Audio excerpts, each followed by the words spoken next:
আন্দোলনকারীদের কমপ্লিট শাটডাউনের পর সরকারের কারফিউ, মাঝে শতাধিক প্রাণহানি। বাংলাদেশের গত এক সপ্তাহের ঘটনা প্রবাহের বিশ্লেষণ জানার চেষ্টা করব স্টুডিওতে হাজির আমাদের অতিথিকে সঙ্গে নিয়ে।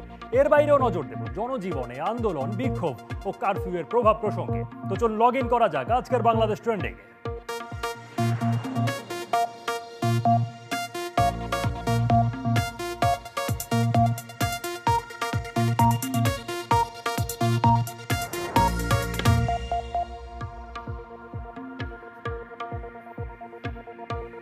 শান্তিপূর্ণ আন্দোলন থেকে সহিংস রাজপথ, বাংলাদেশে গত এক সপ্তাহে কি কি ঘটল? ইন্টারনেট, বিদ্যুৎ কিংবা দ্রব্যমূল্য সহ নানান দুর্ভোগ জনজীবন, এসব নিয়ে আজকের বাংলাদেশ ট্রেন্ডিং। সঙ্গে আছেন নির্বাচন পর্যবেক্ষণ সংস্থা ব্রতির প্রধান নির্বাহী এবং রাজনৈতিক বিশ্লেষক শারমিন মুর্শিদ। স্বাগত জানাচ্ছি আপনাকে। তার কথা তো শুনবই, একই সাথে আপনাদের মতামত বা প্রশ্ন আমরা সোশ্যাল মিডিয়ায় #বাংলাদেশ ট্রেন্ডিং এর মাধ্যমে জানতে চাই। যখন আপনারা এই অনুষ্ঠান দেখতে পাবেন সেখানে আপনাদের মতামত জানালে নিশ্চয়ই সেগুলো আমরা পরবর্তীতে আমাদের জায়গা থেকে সমন্বয় করার চেষ্টা করব। যুক্ত থাকুন বিবিসি বাংলা টুইটার এবং ইউটিউব চ্যানেল ও ফেসবুক হ্যান্ডেলের সঙ্গে। কোটা সংস্কার আন্দোলনে ছাত্রলীগের হামলা, সংঘর্ষ ও পুলিশের গুলিতে ছাত্র নিহতের ঘটনায় আন্দোলন তীব্রতা পেলে বন্ধ করে দেয়া হয় বিশ্ববিদ্যালয় ক্যাম্পাস। বৈষম্য বিরোধী ছাত্র আন্দোলন ডাক দেয় কমপ্লিট শাটডাউনের।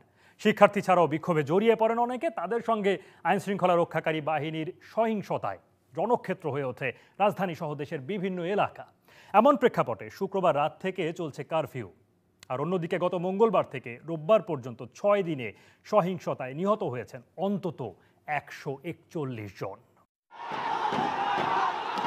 সরকারি চাকরিতে কোটা ব্যবস্থার সংস্কারের দাবিতে 2 সপ্তাহের বেশি সময় ধরে চলতে থাকা আন্দোলন তীব্র রূপ ধারণ করে বৃহস্পতিবার।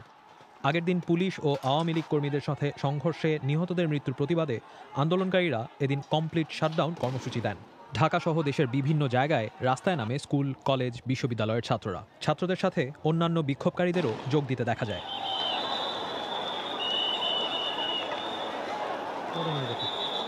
বৃহস্পতিবার সারাদিনই দেশের বিভিন্ন জায়গায় বিক্ষোভকারীদের সাথে পুলিশ ও আওয়ামী লীগ কর্মীদের দফায় দফায় সংঘর্ষ চলে। ঢাকার ভেতরে উত্তরা, রামপুরা, যাত্রাবাড়ি, মোহাম্মদপুর এলাকায় ব্যাপক সংঘর্ষ চলে প্রায় সারাদিনই।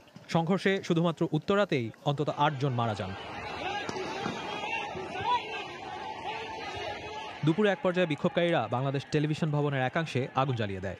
বন্ধ হয়ে যায় বিটিভির সম্প্রচার। বৃহস্পতিবার বিকেলে কোটা সংস্কার বিষয়ক আদালতের রায়ের তারিখ এগিয়ে আনার কথা জানান আইনমন্ত্রী। আন্দোলন থামাতে ছাত্রদের অনুরোধ জানান। বাংলাদেশের অ্যাটর্নি জেনারেলকে নির্দেশ দিয়েছি যে আগামী রবিবার তিনি বাংলাদেশের সর্বোচ্চ আদালতে আপিল বিভাগে আবেদন করবেন যাতে মামলাটা শুনানির তারিখ তারা এগিয়ে আনেন।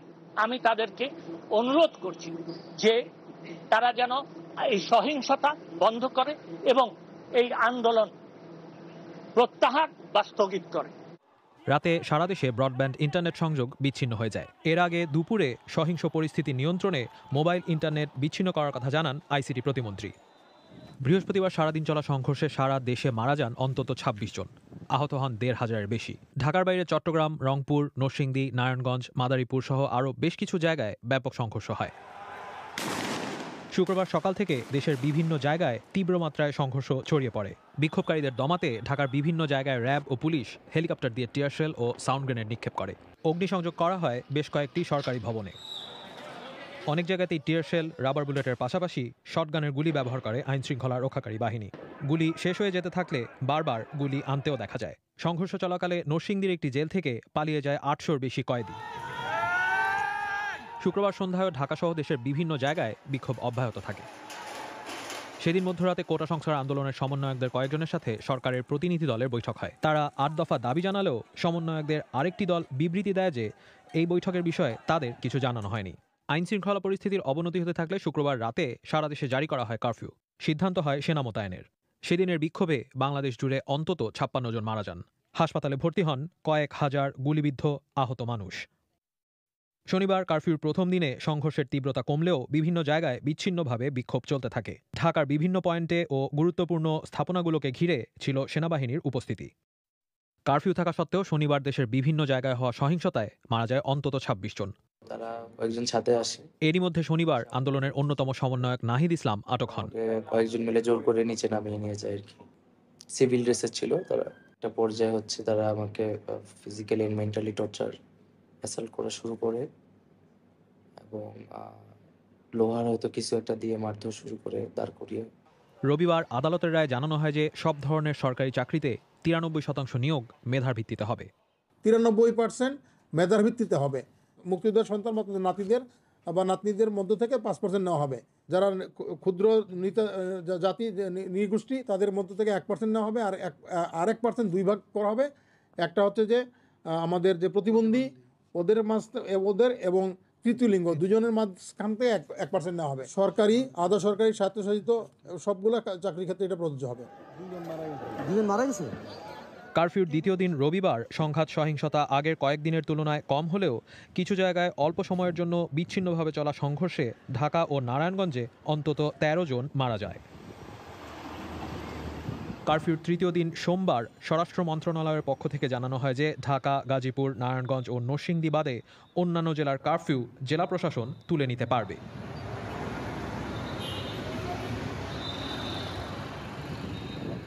আজ কারফিউ চলছে এবং সাধারণ ছুটি যেটি দুদিন ছিল আজকে নিয়ে আরও একদিন বাড়ানো হয়েছে। জনপ্রশাসন মন্ত্রণালয়ের তরফে এমনটি জানানো হয়েছে। কথা বলা যাক শারমিন মুর্শিদের সঙ্গে। আমরা দেখতে পাচ্ছি ধাপে ধাপে পরিস্থিতি সহিংস হয়েছে। কোনো একটা পর্যায়ে কি থামানোর বা এড়ানোর কোনো উপায় ছিল? 6 দিন অন্তত 141 জন, এই বিপুল প্রাণহানি কেন হলো? আজকের খবর যেটা আমি পেয়েছি 500 জন অ্যারেস্টেড হয়েছে। প্রথম থেকে যেটা আমার মনে হয় সবার প্রশ্ন এই জায়গাটায় দাঁড়িয়ে আছে সেটা হলো একটি সরল নিরীহ প্রোটেস্ট। নিরীহ এই কারণে বলছি যে ছাত্রদের স্বার্থে তারা একটা বিশেষ একটা আন্দোলন করছে। এটাকে প্রথম থেকেই কিন্তু এটাকে একটা সুন্দর জায়গায় নেওয়া যেত। এটা কিন্তু আপামর জনতা সকলে যারা অবজার্ভ করছে তারা এটা মনে করেন। এবং এটা ওপরে এই সহিংসতাটা তৈরি করেই কিন্তু এটার মাত্রাটা ভিন্ন জায়গায় নিয়ে যাওয়া হলো। এখন যখন এই কোটা আন্দোলনটা হলো, এই কোটা আন্দোলনটাও তো ধাপে ধাপে হয়েছে। এর আগেও প্রতিবাদ হয়েছে, এর আগেও অনেক বড় সংখ্যক কোটা বিরুদ্ধে ছাত্ররা প্রতিবাদ করেছে, এবারও তাই। আপনার প্রশ্ন হচ্ছে এটা এড়ানো যেত কিনা? আমি মনে করি এটা খুব এড়ানো যেত। কতগুলো জায়গা তো স্পষ্ট। যেমন ধরুন, কেন এই সরকারের ভিতরে কোনো কি বুদ্ধিদীপ্ত নেতৃত্ব নেই যারা বুঝতে পারে যে বাচ্চাদের সাইকোলজিতে তাদের কিভাবে তাদেরকে অ্যাড্রেস করা উচিত? তারা একটা বিষয় নিয়ে আন্দোলন করছে। কেন আমরা দেখতে পেলাম না যে একটি নেতা তাদের কাছে গিয়ে বোঝার চেষ্টা করলো? আমি তো মনে করি স্বয়ং প্রধানমন্ত্রীর সেই অ্যাপ্রোচটা নেওয়া উচিত ছিল। তো প্রথম কথা হচ্ছে যে সরকার এদেরকে বোঝার চেষ্টা করেনি, বুঝতে চায়নি, এবং আমি গেস করছি এটাকে তারা একটা তাদের ইগোর জায়গায় নিয়ে গেলেন গভর্নমেন্ট। এটাকে বৃহস্পতিবার পর্যন্ত আমরা যে ঘটনাগুলো দেখলাম সেই ঘটনাগুলোতে বৃহস্পতিবার ছিল আরেকটা মুহূর্ত যেখানে সরকার একটা স্ট্রং ভূমিকা পালন করতে পারত। ইতিমধ্যে তো গড়িয়ে গেল, মৃত্যু হয়ে গেল, আবু সাইদ মারা গেলেন, উত্তপ্ত হয়ে গেল, মেয়েগুলো মারা গেল। বৃহস্পতিবার যখন তারা বলল যে কোর্টে এটা ডিসিশন হবে, তো এই ডিসিশনটা রোববার দিন পর্যন্ত, যেহেতু তারা উইকেন্ডের মধ্যে এই কোর্টের বিষয়টা ত্বরান্বিত করলেন স্পেশাল রিকোয়েস্টে, তাহলে এটা কেন আগে করা গেল? এগুলো হচ্ছে সাধারণ মানুষের প্রশ্ন। আচ্ছা, আমি সরকার দিক থেকে একটা পর্যবেক্ষণের সঙ্গে যুক্ত করতে চাই, শোনাতে চাই। আসলে তাদের পর্যবেক্ষণটা হচ্ছে যে উপস্থাপন করা হচ্ছে যে এক সপ্তাহে দুই ধরনের তৎপরতা চলেছে, অর্থাৎ এই গত সপ্তাহ জুড়ে। একটা হচ্ছে শিক্ষার্থীদের আন্দোলন, অন্যটি বিএনপি বা জামাতের মতো রাজনৈতিক দলগুলোর সহিংসতা। আপনার পর্যবেক্ষণ কি বলে? এটা এই মানে এটা তো একটা স্বেচ্ছায় সৃষ্ট একটি পরিস্থিতি। এখানে যখন এই ছাত্ররা যখন এই আন্দোলনটা নিয়ে এলো, সেই আন্দোলনটা university was enough to handle the students. এবং সেই জায়গাটিতে কেন ইনস্টিটিউশনগুলো ছাত্রদেরকে ওই জায়গাটা তৈরি করলো, আমার কাছে মনে হচ্ছে দুটো জিনিস। গভর্নমেন্ট এক প্রকার বিট্রে করে দিল, কারণ তারা তাদের ছাত্রলীগকে সেখানে প্রবেশ করালো এবং পুলিশকে প্রবেশ করালো। সরকার এটাকে মিসহ্যান্ডেল করলো, আর ইনস্টিটিউশনগুলো বিট্রে করলো, কারণ তারা ছাত্রদের পাশে থাকলো না। তো এই দুটোর জায়গায় কিন্তু পরিস্থিতিটা কমপ্লিটলি পাল্টে গেল।